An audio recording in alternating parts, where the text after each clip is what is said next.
Right. Good afternoon, everyone. This is the September 8th, 2023 meeting of the HB 737 Commission for the study of the health and environmental impacts of per and polyfluorinated chemicals. And at the present time, we do not have a quorum, so we will not be conducting official business, but we will be conducting our normal discussions and reports. So we will postpone approval of the minutes of the July 14, 2023 meeting. Thank you to Ron Dunn for doing that. But having postponed it, there was mention at the end of an updated histogram presented below on the resampling, and it did not get pasted in the minutes. So Mike, if that came from you, Ron received that by you, could you circulate that?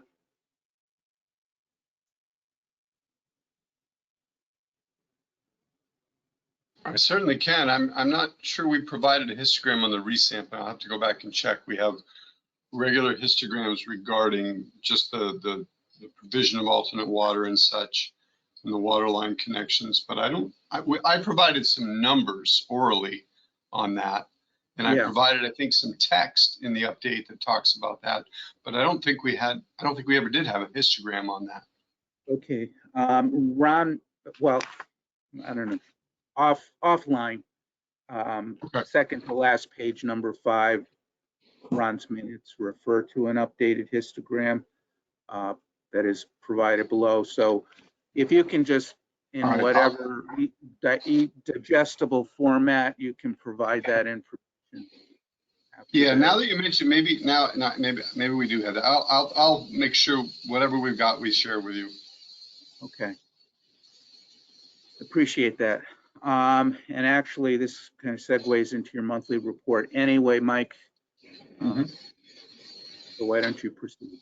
Oh, here's Rose Marie. Okay, we're getting. Yeah, I'm so sorry to be late. I was caught up in a call. No worries. We're getting close to a quorum. When Mike Strand arrives, we'll be able to do that. Okay. Shall I begin, Mr. Chair? Please. Yeah. Very good. All right, well, good afternoon, everyone. Good to be with you again after, I think we had a month off in August. So I'm here happy to provide the New Hampshire DES update for this meeting. The Air Resources Division update, as we usually start with, is as follows. Under permitting activities, on Wednesday, August 16th, DES issued a state permit to operate, identified as SP 0371. To St. Gobain. The permit covers operations of coated fabrics and films manufacturing operations and associated air pollution control equipment, as well as 2 emergency engines for power.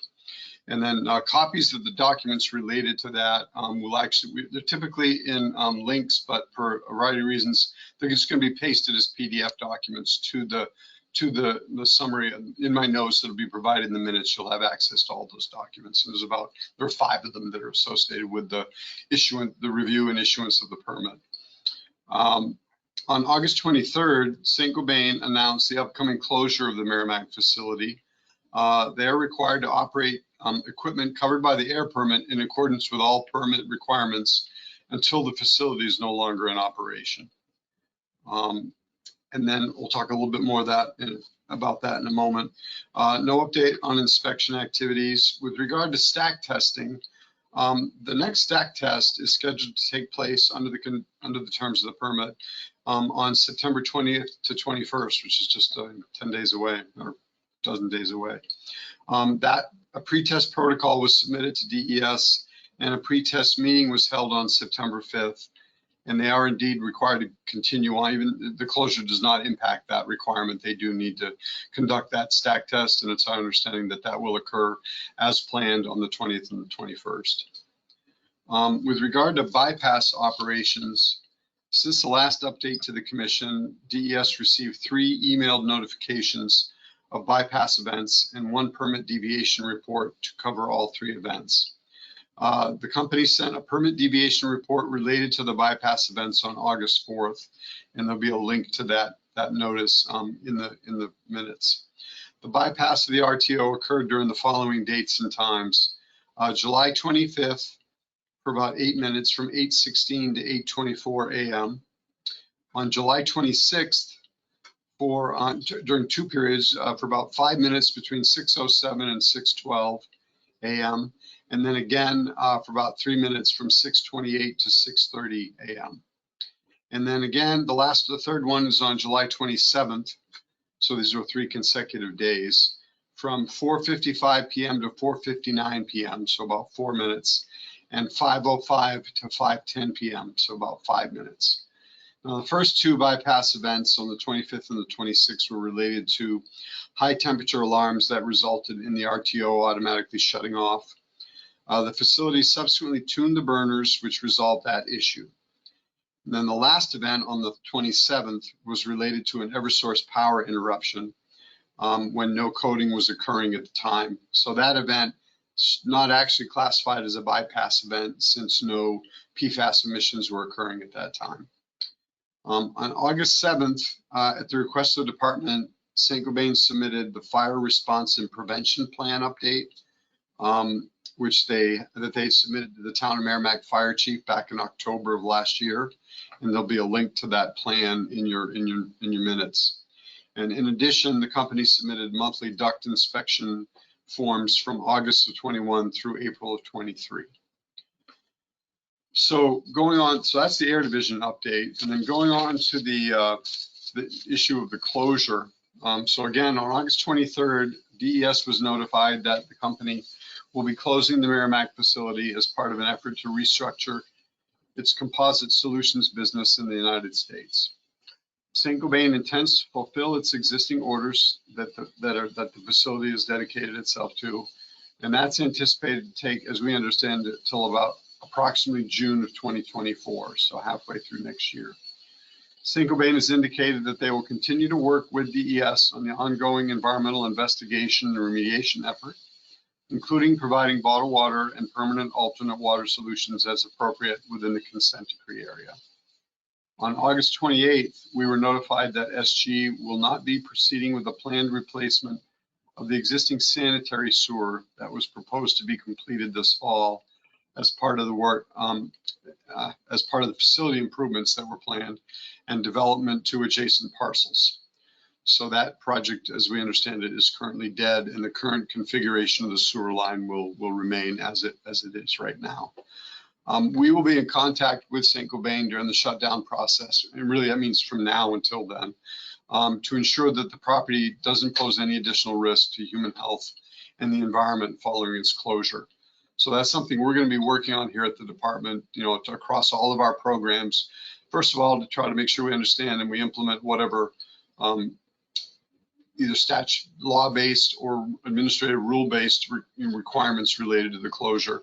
But then also really just to kind of pull back the lens and look at it and say, what might we be concerned about that we would want to make sure that the company address before they depart and leave the facility lying fallow.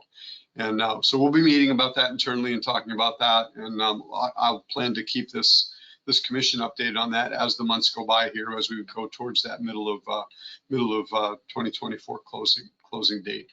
We have had conversations general with that Saint-Gobain, and they are receptive to communicating with us. They are already thinking about what it means to close this facility and what that will look like. So the good news is we have a number of months here to sort of sort that out and figure out what the best plan of action is for that. So there'll be more to come on that. And so that brings us to the Waste Management Division's update regarding the remedy. So we'll talk a little bit about the POET systems first. Saint-Gobain's contractor, Second Wind Water System, started the POET installation process for residents within the town of Bedford and Merrimack back in November of last year. At this time, nearly all homeowners in Bedford and Merrimack have been notified of their eligibility to set up a pre-installation inspection. And in May of 23, Saint-Gobain finalized a contract with Culligan Water to complete POET installations in Londonderry, Litchfield, and Hudson. As of August 31st, a total of 653 notification letters have been sent to approximately 662 eligible property owners. And the first POET system was installed on December 15th last year. And as of the 31st of August, 476 systems have been installed. Second Wind is currently installing systems at a rate of about approximately 10 per week.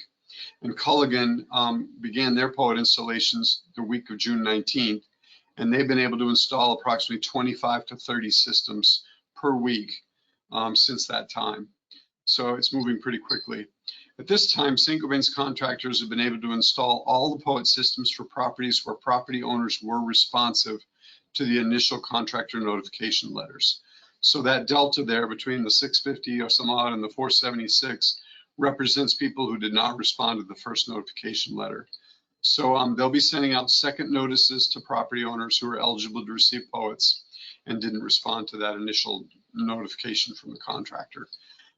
Contractors continue to indicate that they believe all the POETs can be installed by the end, I believe by the end of the calendar year. So as described in the approved work plan for the installation of the POET systems, pardon me,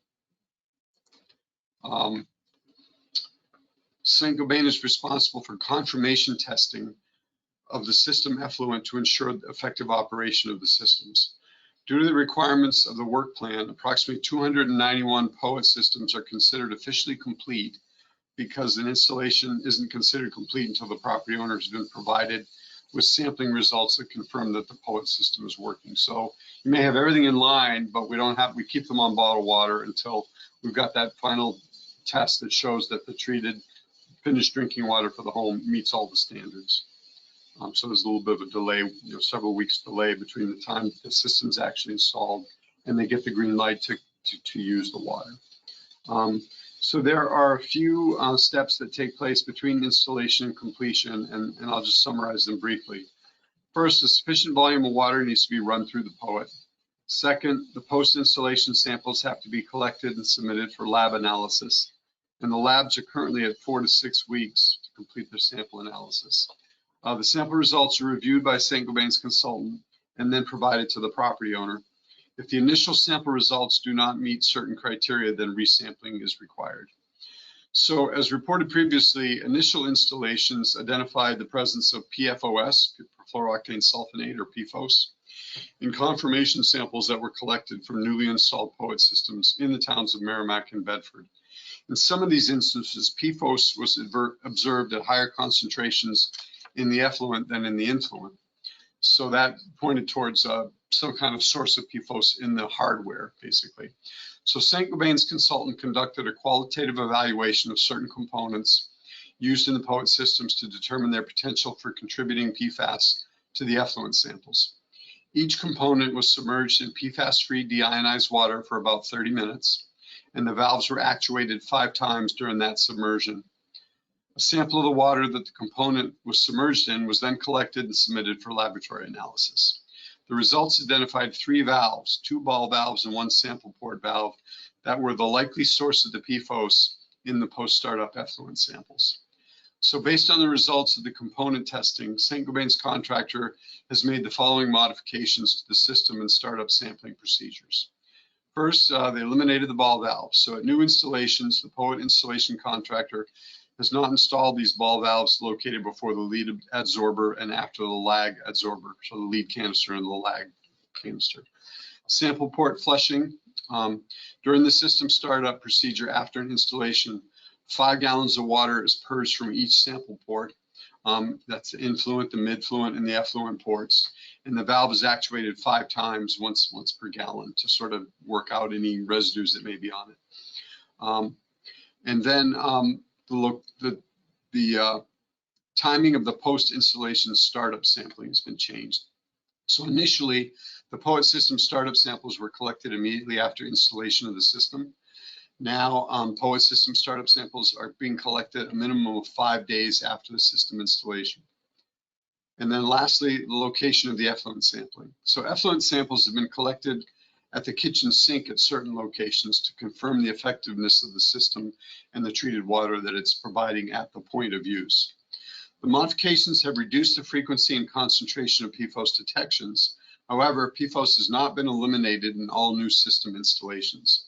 So the detection of PFOS in newly installed POETs has not been observed in the systems installed in Hudson, Litchfield, or Londonderry, where Culligan is the contractor. So this is something to do with the hardware associated with Second Wind's installations, and problem clearly not entirely solved yet, but making good progress on that. And we anticipate that's not going to keep us from, it won't stop systems from, being confirmed to provide safe drinking water, and that should work.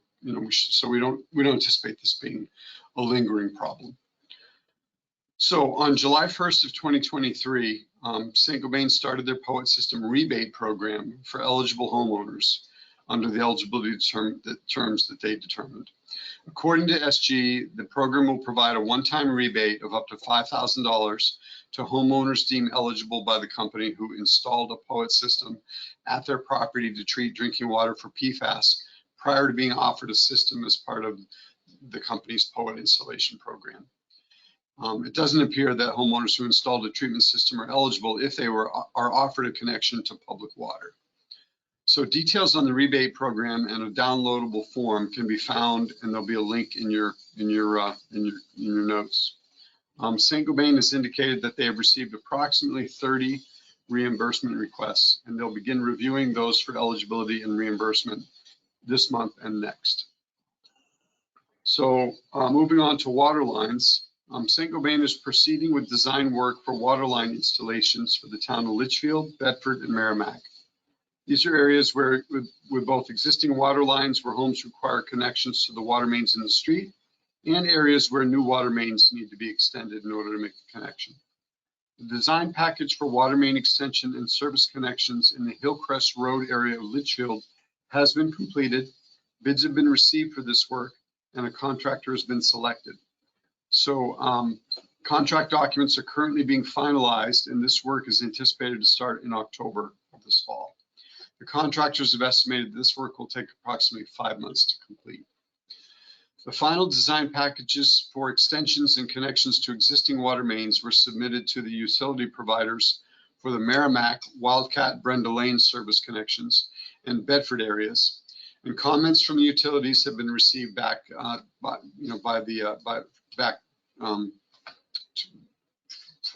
back to Saint-Gobain.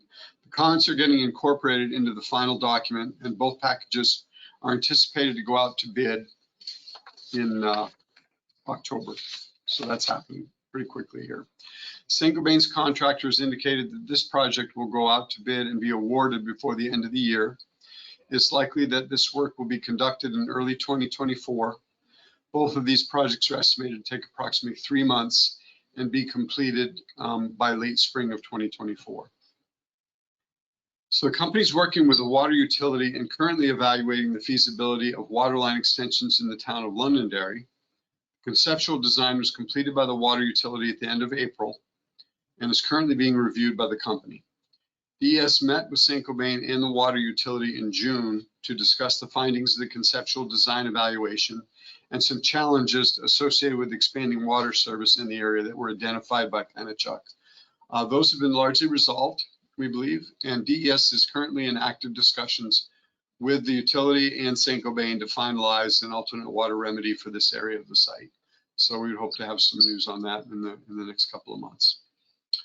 On April 6th of 23, DES received a letter from Saint-Gobain that proposed to delay submittal of an application for a groundwater management permit until completion of a second set of PFAS samples from all drinking water wells at the site. DES concurred that a confirmation sample from all drinking water wells would assist in delineating the boundary of the groundwater management zone and developing the long-term monitoring plan for the site that's required under a groundwater management permit. So we issued an approval letter on May 3rd and requested that the application for the permit be submitted to DES by May of 2024. So May of next year, we should be getting that finalized groundwater management permit, and that will be informed by the information that they've gotten. They should have done all of the resamples by then. Saint-Gobain's consultant started collection of the second samples in June. And we'll talk about a little more about that when I talk about the water supply well sampling. So DES has been periodically receiving updated proposals from Saint-Gobain to remedy additional water supply wells within the consent decree area following the initial agreements in April and June of 22. This includes a number of additional agreements dated November 16th, which addressed 44 properties, February 22nd of 23, which addressed 11 additional properties, March of 23, which addressed waterline connections or POETs to 3 additional properties, and May 10th that provided POETs to an additional 4 properties within the consent decree area. The companies indicated that a new proposal will be submitted in September that includes additional newly identified properties from the resampling effort. So on to water supply well sampling. Saint-Gobain has presented a work plan for residential well sampling, and we're up now to 17 addenda to that plan. That 17th addendum was dated March, so that's the date of the last addendum we got. Saint-Gobain's consultant, WSP, has been retesting wells with PFOA results between 10 and 12 nanograms per liter, parts per trillion, and sampling additional wells within the consent decree area. The results from the initial resampling effort targeting homes between 10 and 12 have indicated that about 30% of the homes tested showed increased concentrations. 29% decreased, 41% remained approximately the same, and then that's it. And so that's probably the margin of error plus or minus 10%. So WSP started the effort to collect the second set of samples from all wells previously sampled once in the area, which represents approximately 900 wells that exhibited results from below the detection limit up to 10 parts per trillion. As of August 31st, second samples have been collected from approximately 450 properties, so about half of that sampling has been completed. Laboratory analytical results for the second samples have started to be received, and Saint-Gobain's consultant has indicated that between 5 and 10% of the resampled properties have exhibited exceedances of a drinking water standard. So these properties have been issued bottled water eligibility letters, and Saint-Gobain has indicated that this sampling effort will take approximately 9 to 12 months to complete. So at this point, the expectation is that by early summer or late summer of next year, we'll have all this resampling of these original wells completed. Then we continue to express a need to the company, a need for an additional sampling addendum to complete sampling of all water supply wells within the consent decree area. And in a letter dated June 22nd of this year, and there'll be a link to that in the notes, we required that they complete the sampling of all water supply wells located within the outer boundary of the consent decree. They have not yet agreed to conduct that sampling, and we are continuing in discussions with them to get that resolved and reconciled. So hopefully I'll be able to report some encouraging news on that in the next month or so. And then to give you some statistics, unfortunately we don't have the updated report. We were hoping to receive it yesterday. It didn't come in yet. So the numbers I want to give you are, we thought we'd have a report through the end of August. But what I've got is numbers through the end of July. So as of 7/31, there are 3,845 properties that have been identified for sampling. That's the same as the May report. 3,833 access agreements have been sent, and the return rate on those still hovers around 70%. 2,423 samples have been collected from water supply wells. That's 3 more than the June report. And 1,050 properties were offered bottled water, and that's 4 more than the June report. And then finally, with regard to the site investigation, a remedial action plan was submitted to DES back in May. We met with Saint-Gobain and their consultant on June 21st to express, it fell short of what we thought it needed to be, and we expressed that to them. They've decided to submit an addendum to the RAP following those discussions, and we anticipate receiving that RAP addendum in December of this year. So that is, thanks for bearing with me. That is my report.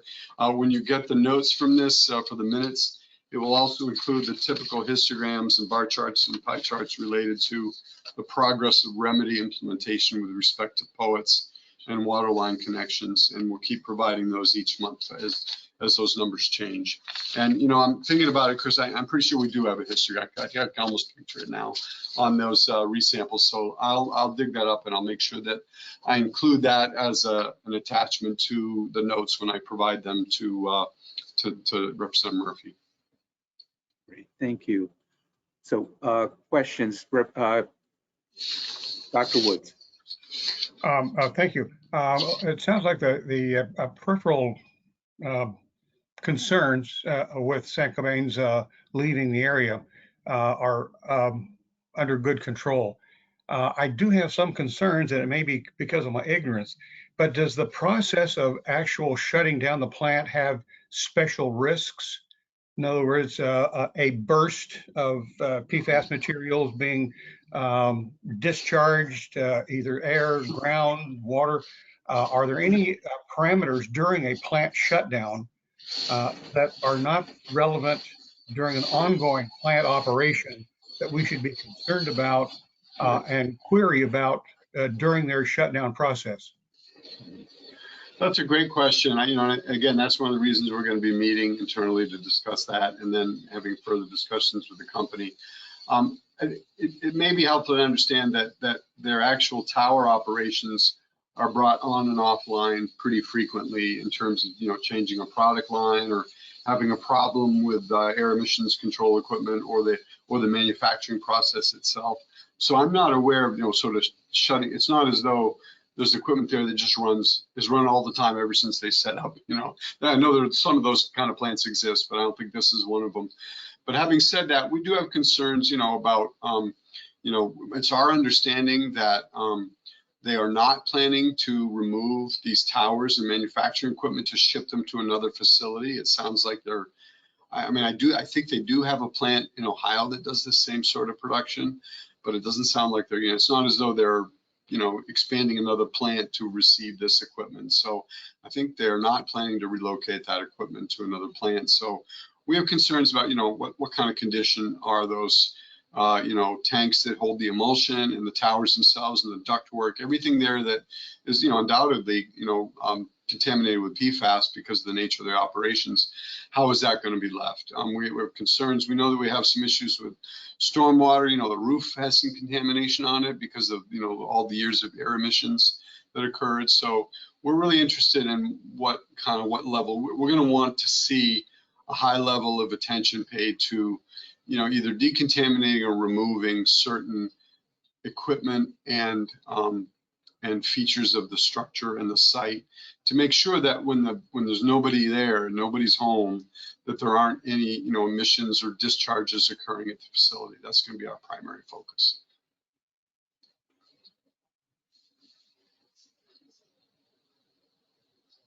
Yes, Rosemary, please. Thank you very much, Chris. Mike, I have a few questions. One, are you expecting DES to make recommendations to Saint-Gobain about the final disposition of the materials and equipment and what the site will look like once they exit Merrimack?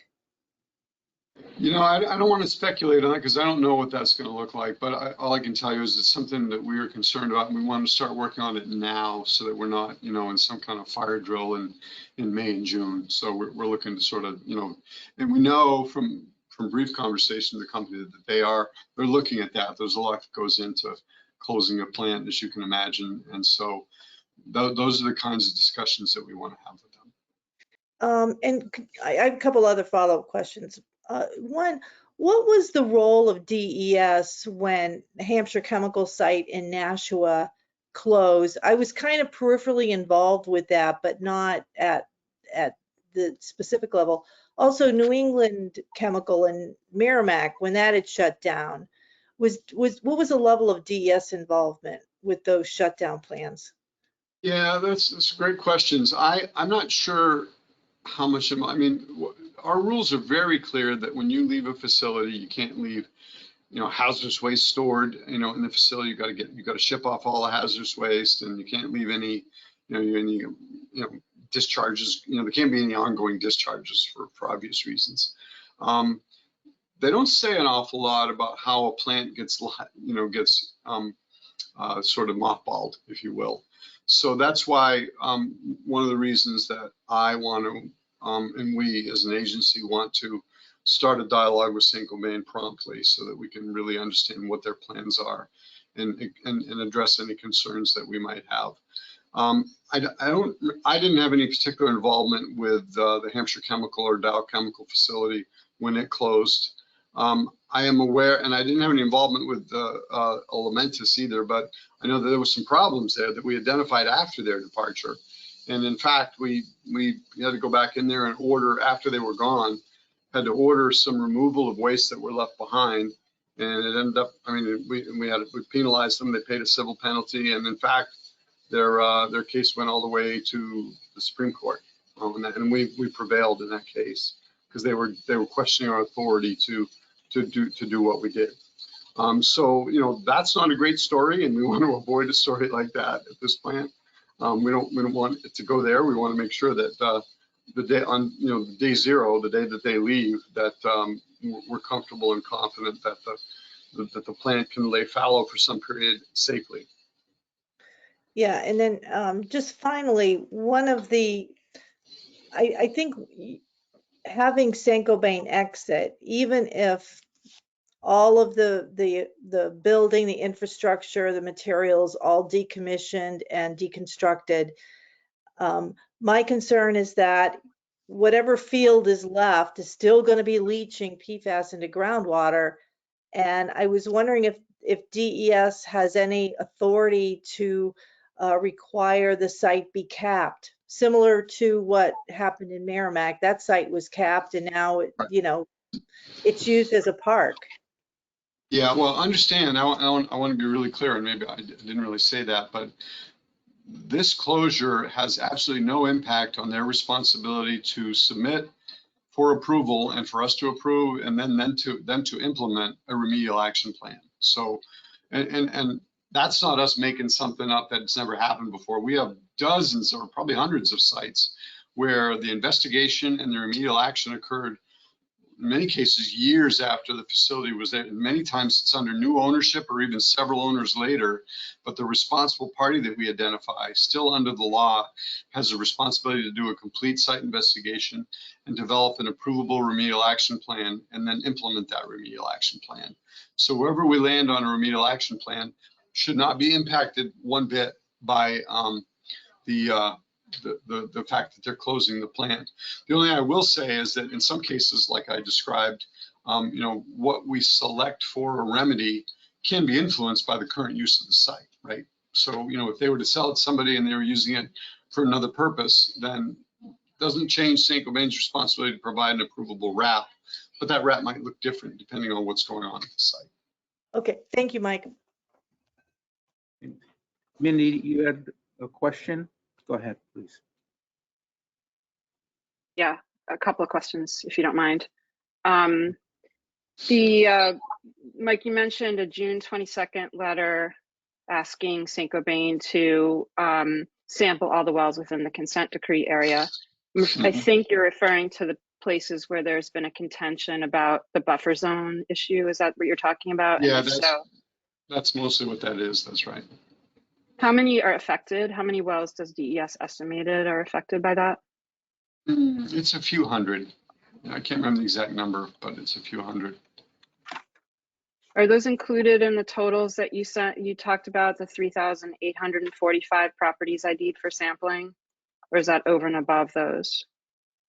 I think that's probably over and above those. Okay. Because those numbers, So, that's the properties that they've identified for sampling. okay.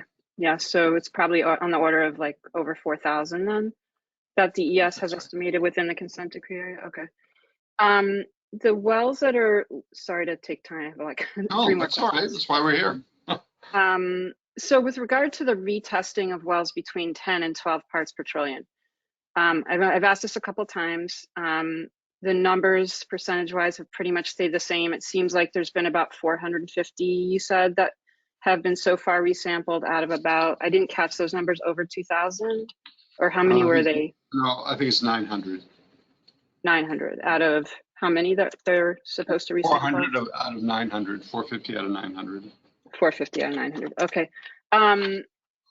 And of those 450 or 900, how many of those now, okay, so the first question is, how, those that have increased or stayed the same, do you have any idea, has the company or the DES determined why and what the spatial orientation location of those are? Is there a reason that we can pinpoint where they've gone up? I don't think so. I want to actually, I want to make sure we're may be talking about two different things here. The 450 of 900 are the wells that were previously sampled only once, from 0 to 10. And then that's the ones that number 900. And of those, they've sampled about 450. And we don't have that data yet from those resampling, but Golder's or WSP is still working with that and is going to provide it to us. But what they've indicated upon first inspection is that between about 5 and 10% of those resample properties have exhibited exceedances of the drinking water standard. But we don't have that So data yet. what was the 30% tested increased? What does that refer to? You said Okay, 10. yeah, right.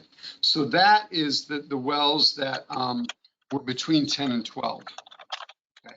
So initially we said, geez, you got a number of wells that are really close to the standard. We'd like you to resample them, and they agreed to do that. And so that resampling effort suggests that about 30% of the homes tested increased, and about 29% decreased, and 41% remained approximately the same. So of that 10 to 12 part per trillion group, how many wells was that? I'm sorry, Did I they had have to to say it again. sample? You said between 10 and 12 parts per trillion, they had to resample. How many wells were identified for resampling? Yeah, and I know we have that number, but I don't have it in my notes here, so I can get that for you. Okay, can we put it in the Sure. Yeah, what I minutes? usually do, any questions that I get that I can answer right away, I mean, not in real time, but right after the meeting, I'll just put those as addendum to my notes, so you'll have that information. Okay, and so any idea why?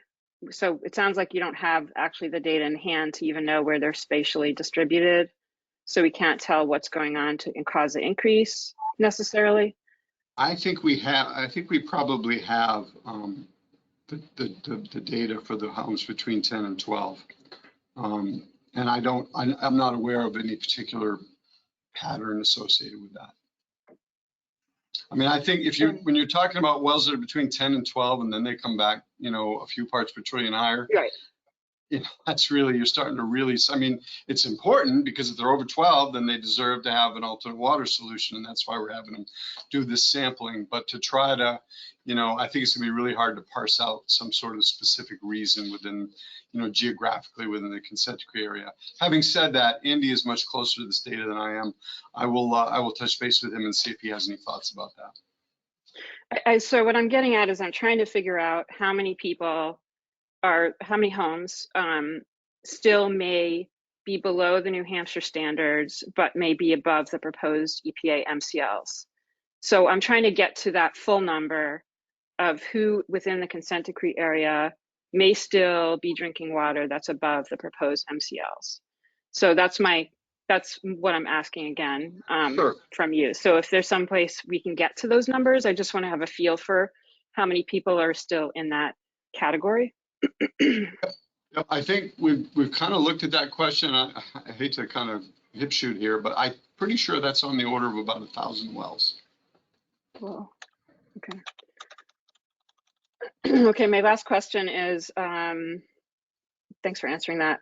So continue to be concerned about the limits of the consent decree area and how that matches up or doesn't match up with the groundwater management plan. And how once, especially now that they've announced that they're closing, what is going to happen to the wells that we that lie outside of the consent decree area that we think have been impacted by the company's pollution that have not been addressed yet, and what's the DES's process for that in the future. I know there have been discussions about that, and I submitted a whole bunch of letters to DES and to the Attorney General. I know they've been looking at those. I think they misrepresented the use of pure PFOA historically, which caused a more limited area to be impacted in terms of the air emission modeling that was done. So I kind of, now that they're announced that they're leaving, I want to make sure that, you know, that issue is being tracked and followed up, and that something's happening to hold them more accountable for their pollution, the full extent of their pollution, and see if there's any efforts ongoing to get to the root of that issue. Yeah, I mean, the short answer with regard to the wells outside is, you know, that's one of the main reasons that we've, you know, embarked on this very expansive sampling effort. And we have identified, you know, as you know, many hundreds of wells that are contaminated, some likely as a result of Saint-Gobain's emissions, others from other sources. But regardless of the reason, that's why we stood up the rebate program. And that's, you know, we've got, I think we have about somewhere on the order of 600 participants in the, or 500 or 600 participants in the rebate program right now. We're working with towns in the neighboring towns that have an interest in expanding or extending public water to those areas, and we're working on that as well. So that's, I mean, our primary goal here, and the thing that drives us as a priority, is making sure nobody's drinking contaminated water. So that's Absolutely, I agree. That's our primary focus. And so we think we're in a good place on that. Obviously, anybody who wants to have their well sampled in the area is going to get their well sampled if they haven't already. And if they are above standards, they're going to be eligible for the rebate program. It's not a perfect solution, but it's a lot better than no solution at all. So I want to make sure people are aware of that. Yeah, no, I understand that, and I agree, and it's a good thing. We definitely need to take care of those people who want to be drinking safe water, should be drinking safe water. But I also am concerned about how we're going to hold them accountable, because that's taxpayer-funded money that's being used, that could be used for other people in the state, that's being used to cover an industrial polluter's responsibility. So I just want to reiterate that that is another concern that I have that continues, that I don't know what the state is what the plans are moving forward for them to be held accountable fully for their pollution. And last question is, assuming from what you have said with respect to Representative Rung's question, there is no RCRA closure plan for this facility that they need to abide by in terms of like dismantling their equipment and decontaminating it and things like that? Well, you know, those are the things we're looking at right now, and I don't want to presuppose anything. So that's what we're going to be working on to figure out what is current law and rule dictate has to happen, and then candidly, to the extent that we still have concerns beyond what that provides for, we want to be engaged with the company in talking about, you know, what might amount to beyond compliance measures to make sure that we leave this in the best possible condition. Okay, thanks. I'll be looking at the notes for the answers to the other questions that we talked about. Maureen? I think I would just want to summarize the talk around town is basically saying, looking way down the road, you know, there's a lot of sites in Merrimack with way in the past contamination. And as you know, the remediation plan for many of them at this point and for many years has been monitoring and natural attenuation. So we know the PFAS is different. So we're really hoping that it doesn't look like the same old. Then there's a few questions on behalf of Donald Provencher, who couldn't be here, that they overlap with some of my thoughts. One that he was asking is if there's future reuse or reoccupation of the property in the building, you know, is going to be conditioned, and do they have to install the remediation actions measured first before allowing reoccupancy? I mean, it's a valuable property, no doubt, especially with the improvements they've made, thanks to DES, you know, in our community kind of making them over the last few years. So without a doubt, they've put some investments in there. There's still problems, but I can see that they're going to, you know, market that to a competitor or someone in the who's going to take up some of those contracts, because the business is still there, I'm sure. So would a new owner or reoccupant, be it owner or renter, is it Saint-Gobain is the original, you know, identified party by you? Are they responsible for the remedial actions ongoing? I know you're going to do that. Or what happens if somebody reoccupies it? Did they have to do anything before they take occupancy? Will it be ongoing and concurrent, or do you know that yet? You may be just grappling with those things. Yeah, I mean, there's a lot of questions about, you know, if somebody were going to reoccupy that, would a new buyer be comfortable with what's in there? You know, presuming that, you know, we're not necessarily aware of anybody in the wings waiting to go in and do those same manufacturing operations. Yeah. So if we assume that a new buyer might occupy the facility and do some kind of new manufacturing operation, probably the equipment would have to come out of there, right? And would have to be properly disposed of or reused somewhere. You know, it's hard to, I mean, I guess the best way to answer your question, I think, is that we have lots of examples of facilities closing, having to implement a remedial action plan to address soil and groundwater contamination, and still having a new owner come in and do activities. The new owner can't be doing something that's going to interfere with an approved remedial action plan. Or if they absolutely can't do what they need to do without doing that, then that remedial action plan would have to be amended in some way that we would approve, that would still accomplish the remedial goals, and maybe, you know, go at the problem another way. And that happens in some cases. But none of this, no matter what happens, whether it lays fallow for 5 years or whether somebody moves in there the next day, an approvable remedial action plan is going to have to be implemented there. And that will be Saint-Gobain's responsibility. Now, I will say that, you know, there are, I'm not so sure what happened in this case, but there are circumstances where a new owner comes in, purchases a facility, and as part of whatever the financial arrangements of the transaction are, they agree to take responsibility for whatever's going to happen on the site. That happens more frequently when it's just like a groundwater monitoring plan or something like that. But that could happen, and that would be an at arm's length agreement between two private parties. The agency doesn't care. As long as the work gets done, it could be done by a new party or by the original responsible party, but it has to get done. And then when push comes to shove, what people need to understand is that if you're a company that's a responsible party and you contract with a new owner to do things and then they don't do that, the agency still holds you as the original responsible party responsible for compliance. It doesn't really matter what contractual agreements you might make with others to sort of farm that work out. Once you're a responsible party, you're a responsible party. So hopefully our rulemaking and statutory and all that gobbledygook gives you the authority to do what we need, as opposed to some of the great recommendations you've made over the years that we've seen in writing that somehow get wiggled out of. So his other question is the recently granted operating permit, is that transferable to a new owner if perchance somebody would be in the business, or did they just have to start all over and apply for their own permit? And are the stipulations and the parameters, you know, applicable? Yeah, you know, that's a question about the air permit, and I'm not an expert on that. I'm going to guess it's not transferable, but I don't know that for a fact. I do know that it would only be, if it were transferable, it would only be applicable and transferable if someone was coming in and operating the exact same process with the exact same parameters. So anything, you know, if someone else came in there to do another operation, that air permit is worthless. That, you know, it's for a very specific purpose, very specific manufacturing operation, and air emission control equipment. Yeah, and he has a third question.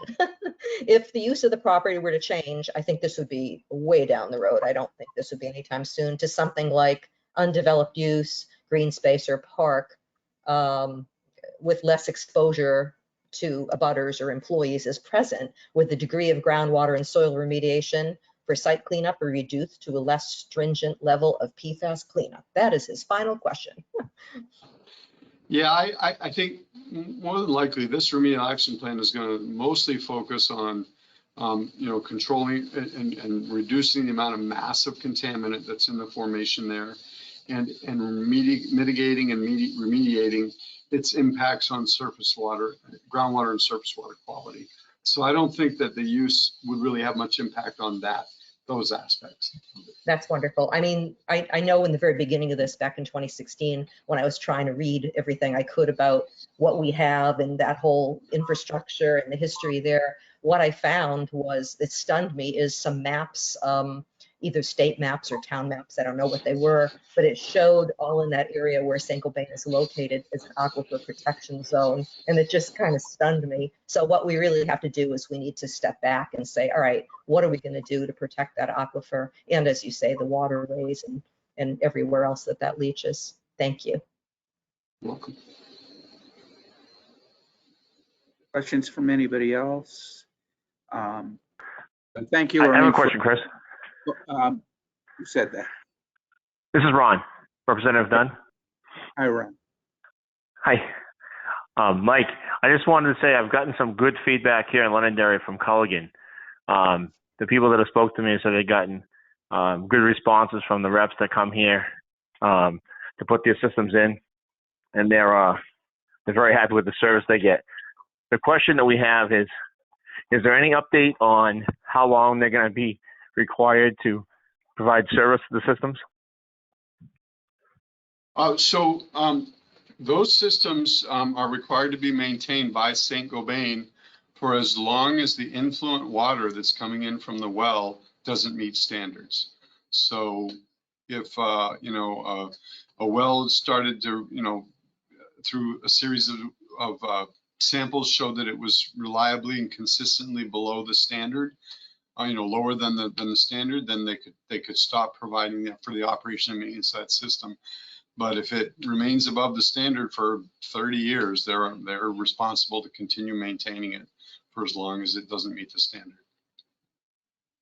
Okay, and there won't be any impact with them closing with that? That's another question I'm getting. People are concerned with the closure.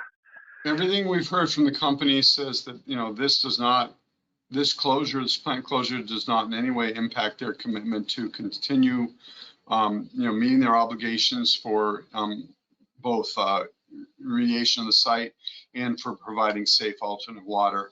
And they point, to their situation in Vermont, where they've not operated a facility for 20 years or more, and they are still doing work there. So, that's sort of the example they point to say that the company's track record is that whether they have a plant at the site, in the community, or even in the state, they meet their obligations under the law. Thank you.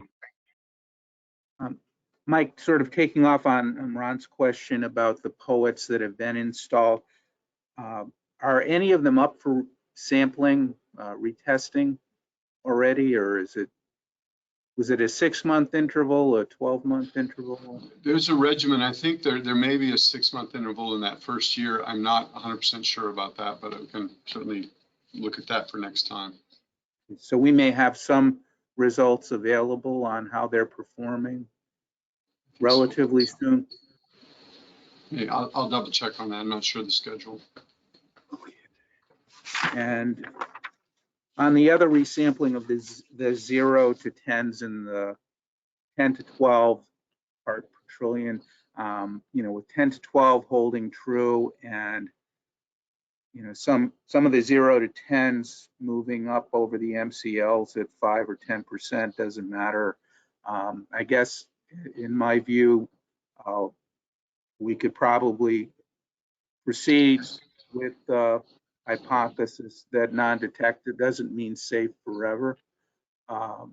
And so in the groundwater management permit, I think resampling, some regimen of resampling, regardless of what the level is when initially tested, is going to be necessary for the indefinite future. I just don't see an endpoint there.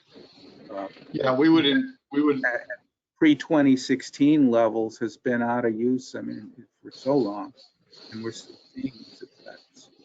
Yeah, we envision that the groundwater management permit will, and that's really the purpose of a permit, is to monitor, the progress of a remedy, even if it's just a natural attenuation remedy, but also really to make sure that we understand what the lateral limits of and vertical limits of contamination are, and to ensure that the monitoring network and the remedy that we've implemented continues to be protective of all users of groundwater.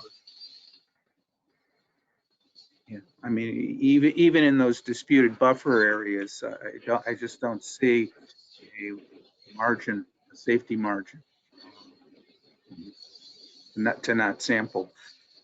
So the other thing I just wanted to confirm with that sanitary line, periodically we're reading about the construction effects and what's the best approach. Is that the same line? Do we pump water out of the trench as we're working? Do we leave soil undisturbed? Is that the same line on site where they're going to halt construction?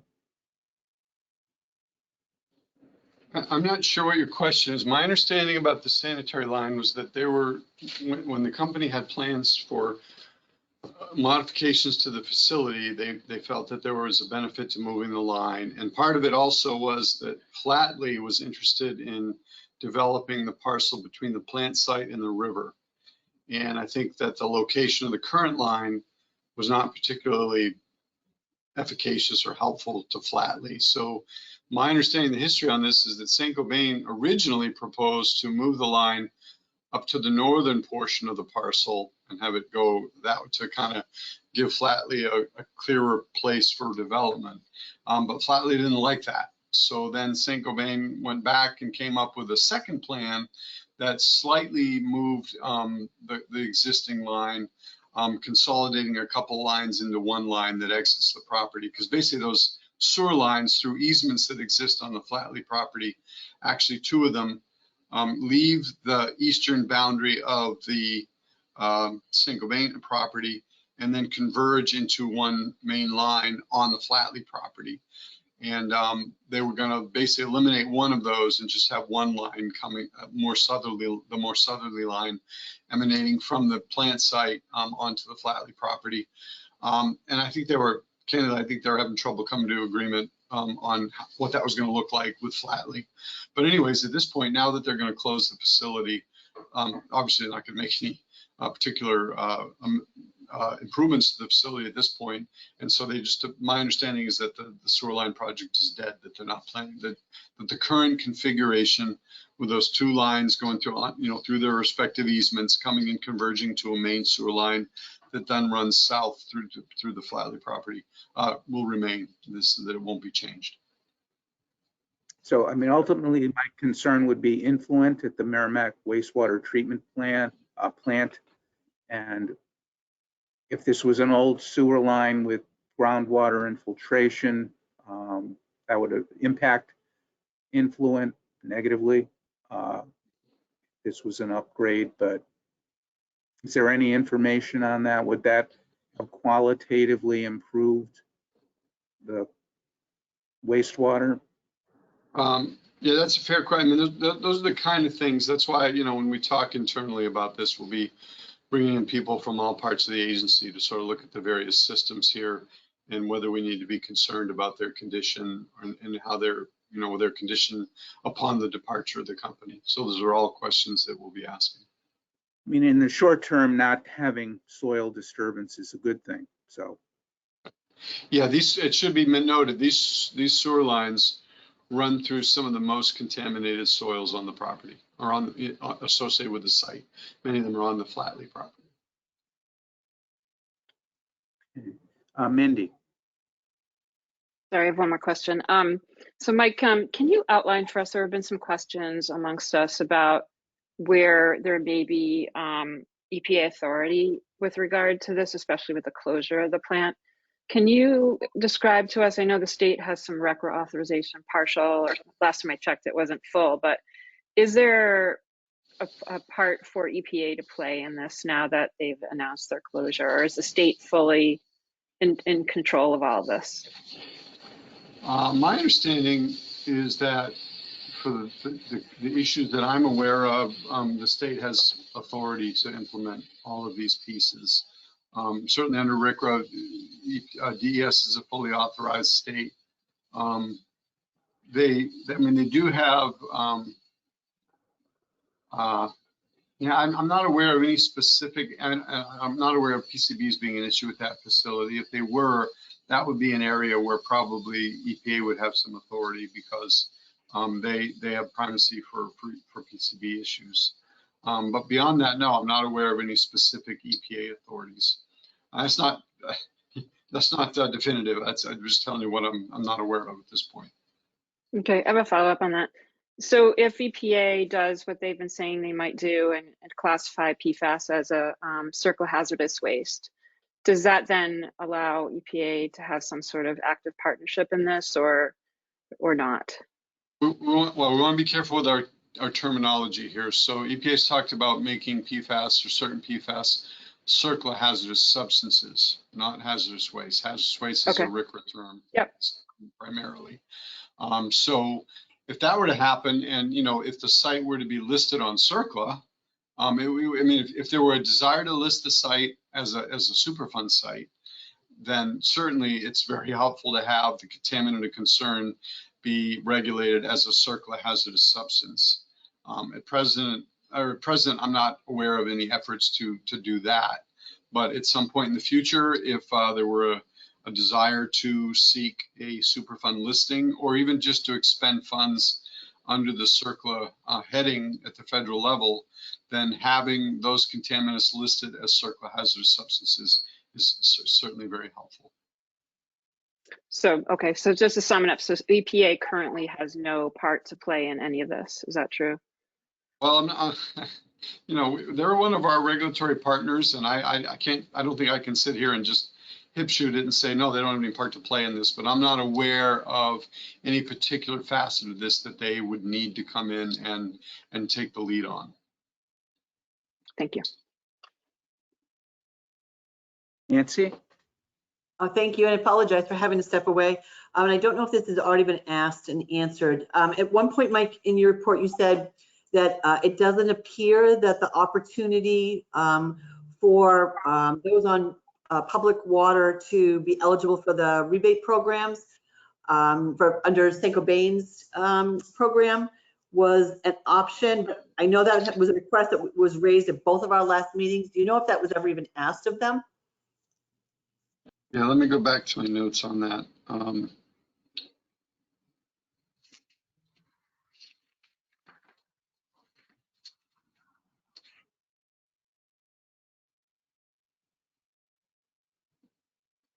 Right.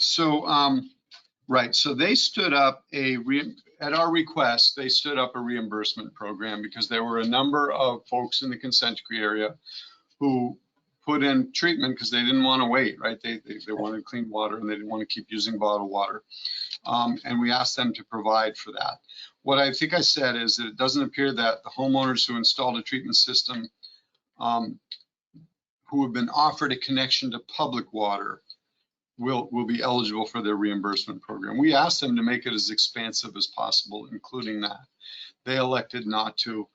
I don't believe we're in a regulatory position to compel them to do that, but we certainly did ask them to make it as expansive as they could. Thank you, Mike. Sure. Any other questions for Mike? If not, we're going to welcome Leanne as Kate Bush's permanent replacement to our commission. Welcome, Leanne. Thank you. So would you like to give us I know you circulated some notes and that's been forwarded to members of the commission. So if you want to Yes. bring us up to date.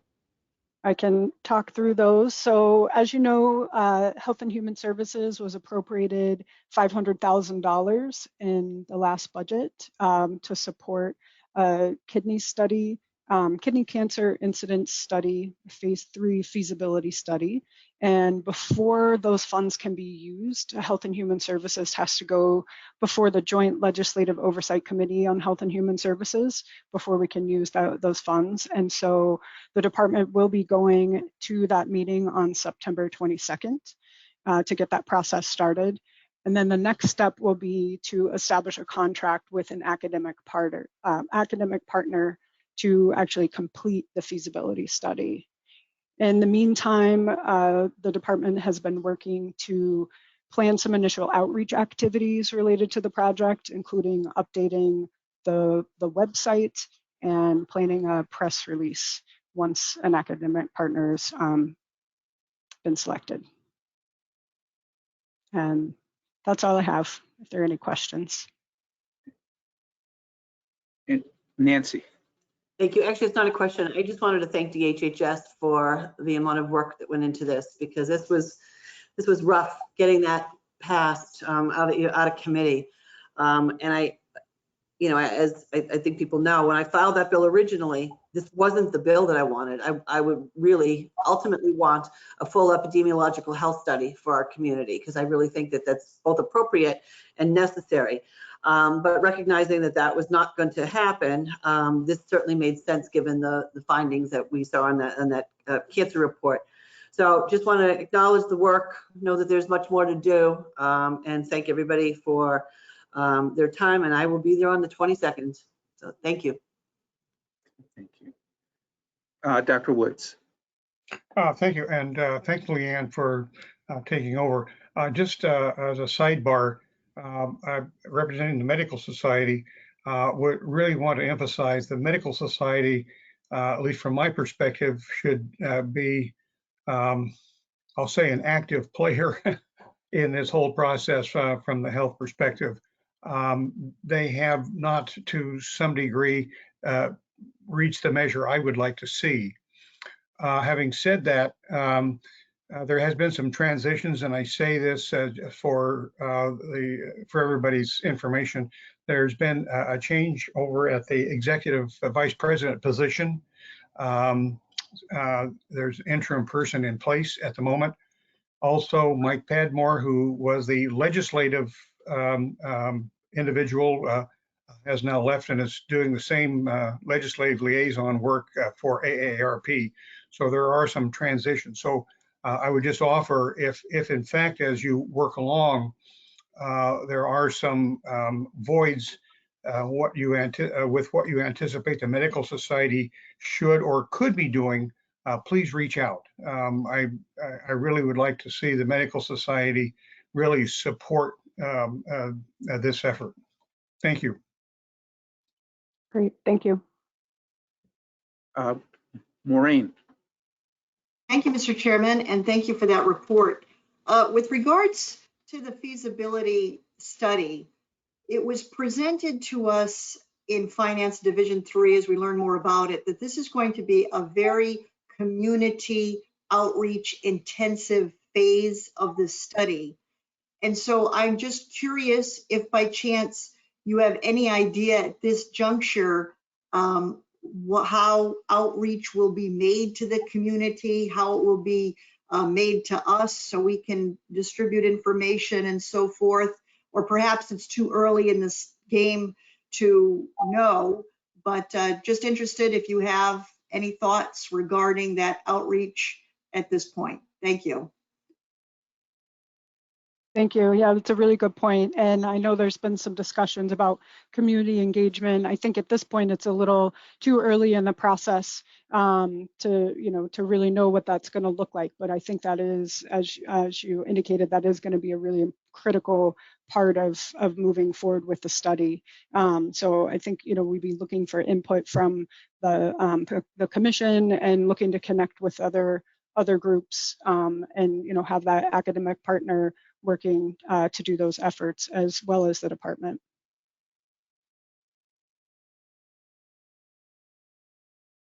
Any other questions?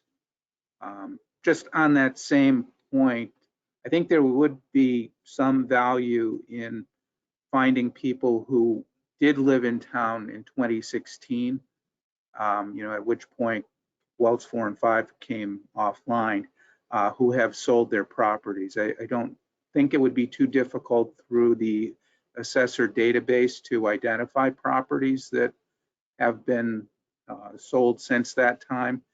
And I think that would provide valuable data that's going to be harder and harder to develop, just in terms of long-term exposures and health effects.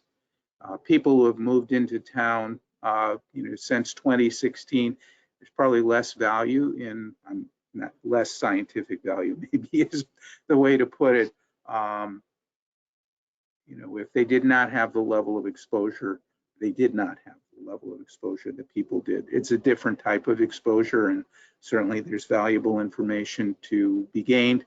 But those who had the highest exposures, with wells 4 and 5 being above 10 parts per trillion for God knows how long, I think that it's very worthwhile to capture that population if possible. And you would not get everybody, but where it's only 8 years later, 8, 9 years later, I think a lot of that can be obtained. So my 2 cents on that. So if there are no more questions for Leanne or comments, Maureen, I don't know if you can give us a little update. I know we're in a very brief window for the legislature, House of Representatives, to submit new bills, and we've had some things in ongoing study. So give an update. Thank you. Thank you, Mr. Chairman, and good afternoon, members of the commission. A few updates. For starters, I did update the chart this week, and so the chart of the legislation we're tracking this year is updated. And I'm more than willing to do the same thing for the bills next year in a separate chart for the commission as well. And that may be the last chart of the commission is next year in the spring of 2024, as I know the final report of the commission is due in the fall of 2024. So if you have any bills of interest to you for 2024 term, do let me know so I can start building the chart. Yes, the filing period for the House for 2024 is next week, 1 week, 5 days, September 11th to September 15th. So we may have some further information of what's going to be filed, but that is the window for House members to file bills. The Senate has always played by different rules, and so their timeline is never as finite as in the House. So there may be some more time with them, but I can certainly let them speak for themselves. But the House, 1 week, this coming week, starting September 11th. We're also entering the season now of taking up retained bills. And our chart has a few, like so many of us get involved in this season. So I just want to highlight a few. I'm only going to use numbers for the sake of time. But these three I'm going to pair together. They are House Bills 465, that's 465. House Bill 242, 242, and House Bill 414, 414. All of those are retained in House Commerce Committee. They're all being tracked on our chart. And the work session for those three bills, as well as a plethora of others, has been scheduled by the House Commerce Committee for September 20th, I think starting at 10 a.m. I've been told, by the way, I don't know this firsthand, but I have been told the House Commerce Committee has retained 80 bills this fall. That's quite a workload, in my opinion. I'm not a member of that committee, but that's quite a workload. So hoping that everything gets the due attention that they need because of that workload. Next, I just want to bring your attention to House Bill 398. House Bill 398. That is in the chart. That has been retained in Resources, Recreation, and Development. And last I looked, a work session has not been scheduled yet by that committee. So I think that will do it for the legislative report for September. Thank you all very much. Nancy, question? Oh, thank you. Thank you, Maureen. I just wanted to say that I will absolutely be filing a re-up on this HB 737 commission because I our work is far from done. And I hope I have the support of everybody showing up to say exactly why we need it. As well as the SB 85, Commission on Environmentally Triggered Chronic Illness, because if ever there's a time that we need to focus on these things, it's now. So both of those bills will be coming back, and they'll be filed first thing, so that this doesn't end, because we've all worked too hard and put too much effort into it and have so much work to be done. So thank you. Glad you made that clarification. So the charts will go on. And thank you for doing that. Dr. Woods. Yeah, just for those of us who are not in the House at this juncture, when these bills come to the fore, is there a way that we could maybe have some kind of a preliminary notice so we can be focused on them ahead of time before the commission meetings? Because sometimes things happen and we'd like to know about them ahead of time. Is a way to notify us. That's like if you file a bill, let us know so we can look at it too. That would be helpful for those of us who want to stay engaged. I just make a comment to that. That's a very good point. And also at this stage, these retained bills will have one of 4 recommendations, and it does change from year to year, but they could either be recommended by the committee to be ought to pass with amendment, ITL, or interim study, which is different than retained. Retain is a term only for the first year, interim study for the second year of the term, which is essentially a continuation to review the bill. But when these bills that I mentioned get recommendations, I'll do my best to forward it to the commission. Well, actually, I was more in reference to those reps who are promulgating new material so that we could see that, as it's progressing rather than as it comes to committee. It'd be nice to see it in progress. Laureen? Two questions, Maureen. One is, it's been very difficult for people from the greater Merrimack area to give their input and testify and get involved in the bills when they come up at committee. And I know there's a pretty short turnaround time. Are you aware that there's been any more consideration of remote participation in any of those processes? Because that would make such a difference, because we have, the majority of this area that's very engaged and very informed in this area is still in their working years.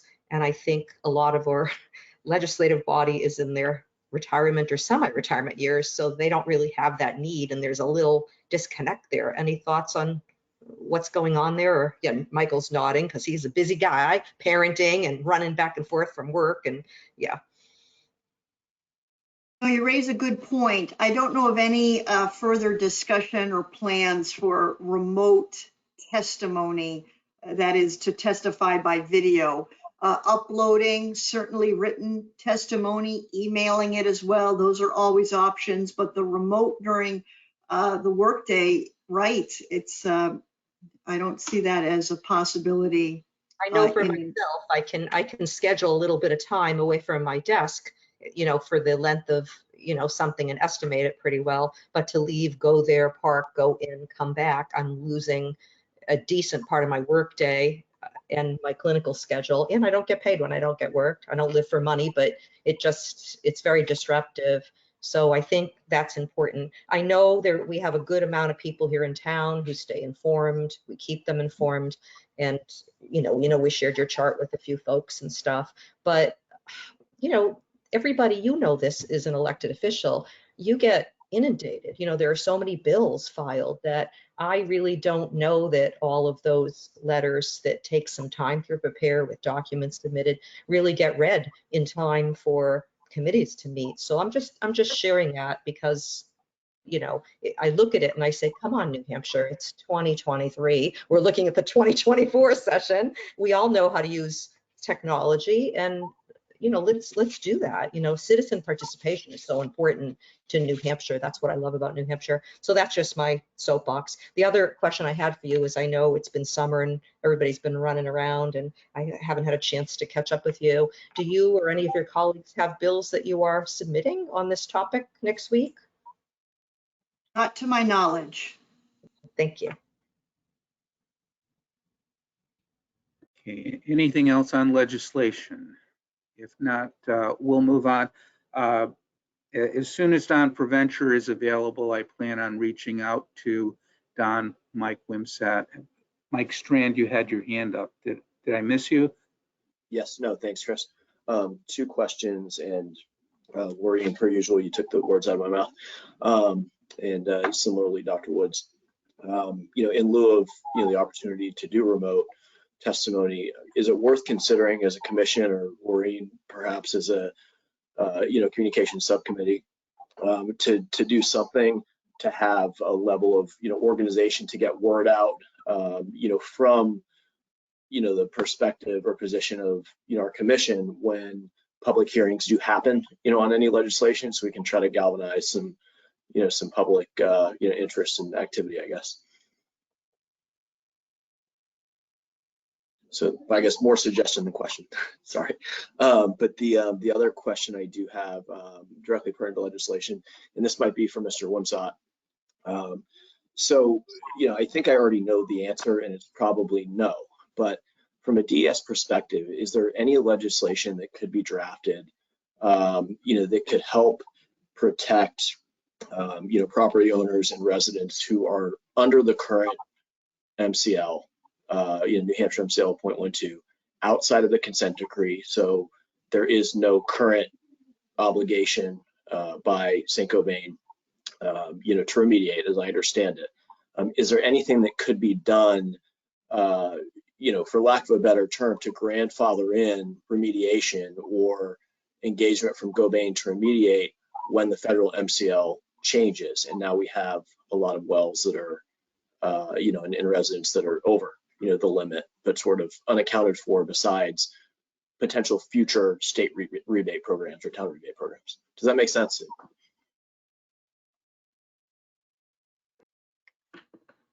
Hope you're muted. Can't hear you, Mike. Thank you.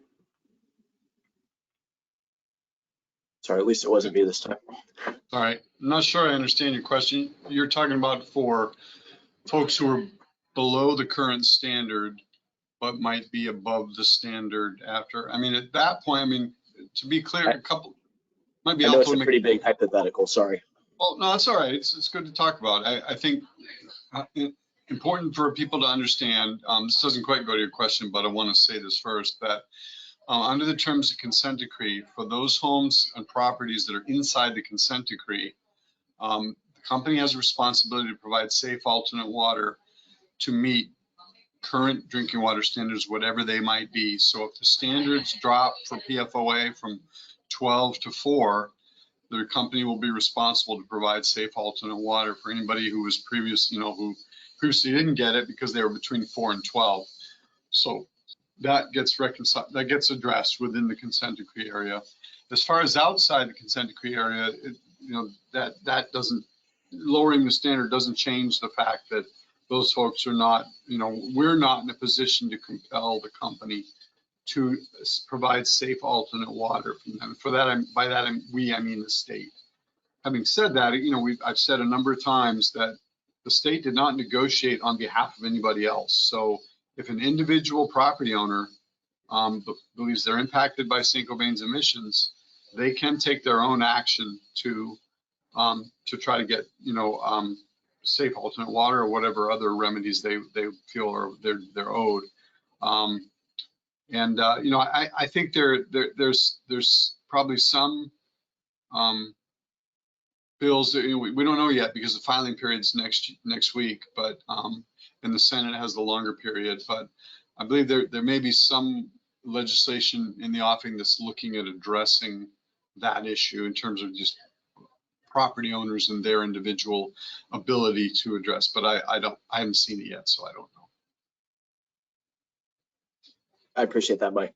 And I guess, I know I'm not trying to put you in a strange position where, it wouldn't be appropriate for you to advise legislation or anything like that. But, we've had some local discussions and, in Bedford, even from a town, perspective of kind of openly asking, delegation to prioritize this, since legislative remedies seem to be, the only path, in lieu of, I don't know, future executive action or, DS policy changes or things like that, so I guess, not a great question, it's a little open, but so there is, to confirm, in your mind, there is no way, from a legislative perspective to, obligate or bind Gobain to anything additional that they are not, obligated to now, basically, right?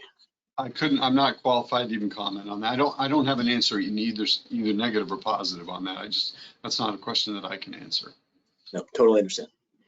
I think what Mike is getting at as I'm listening to this is, or Mike and Michael, it's almost like a legal question, I think, Michael, because, the deal was negotiated. So if I reframed your question, it would be maybe not to Mike Wimsap, but maybe to the AG over, given the federal knowledge and what's happening, shortly, does that give the state of New Hampshire grounds to reopen and renegotiate and relook at that, given what was known about PFAS then? Or, I mean, it was known, but what was legitimized, and on record versus where we're at now. I think that's what you're saying, and I don't know where that lies in terms of legalities, but I think it would be a legal question.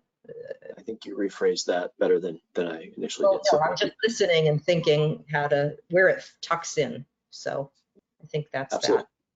that. Yeah. Nancy. Yeah, I just wanted, that's a great question. I'm just wondering, even though it's probably not DES, I'm wondering if DES could follow up with that with the AG's office and get that answer. I mean, I know it's speculative and it's down the road, but it's a very realistic question, and I think it's something that we're not holding anybody to anything, but it's certainly something that I think we should have a sense of, what the options are at least. So the rephrase question that Lorene asked, I think the answer is that it's our understanding that regardless of where EPA might set that standard, that does not put us, the state, in a position to reopen that consent decree. And that's as much as I'll say about that. That's my understanding. With regard to, whether the legislature can do, in many cases, whatever it wants, right? So, and it's not DES's role as the executive branch to advise the legislature of that. Certainly the legislature and individual legislators can avail themselves of reaching out to the Department of Justice to ask these questions. And I certainly, as a DES official, I would never discourage any legislator from doing that. So I hope that's helpful. Mindy. So for the legislators in the room, that's why I keep talking about the understatement of the use of pure PFOA, because there are avenues in the existing consent decree that can reopen that, as far as what I understand legally, in a legal sense, about that consent decree, that if there were misrepresentations, and that's a very light, I'd probably use a different word offline, but that are avenues for people to reopen that consent decree. Hint, hint. Right. And I'll just ask anybody, because I don't know, what the status of what I will call enterprise liability class actions, the multi-state litigation where there were pending settlements with Dow and whatever the DuPont entity was, and then 3M joining in or not joining in. I will tell you that I don't know what the most up-to-date answer is, but I know that there was a proposed settlement that 3M was attempting to enter into it was on the order of 9 to 12 billion with public water systems.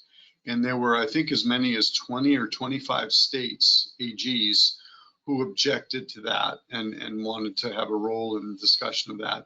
New Hampshire was one of those states, as I understand it. So beyond that, I don't know where that has gone, since that's the latest information I have, and that's several weeks ago. So I don't know further how that has transpired. I think the concern that was expressed was that while $12 billion sounds like a lot of money almost every day, when you look at the number of public water systems in the country and our understanding of the occurrence of PFAS contamination, it's not clear to us that it's enough money to make sure that, you know, once it was all ironed out, that New Hampshire public water systems would get maybe what they were due. So, you know, beyond that, I really don't know where it's at. Right. Thank you.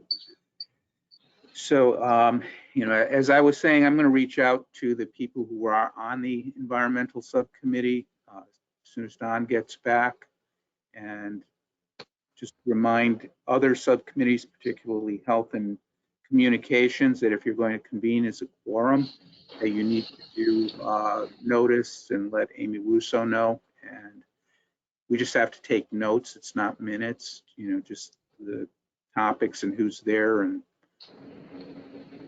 any conclusions that were made.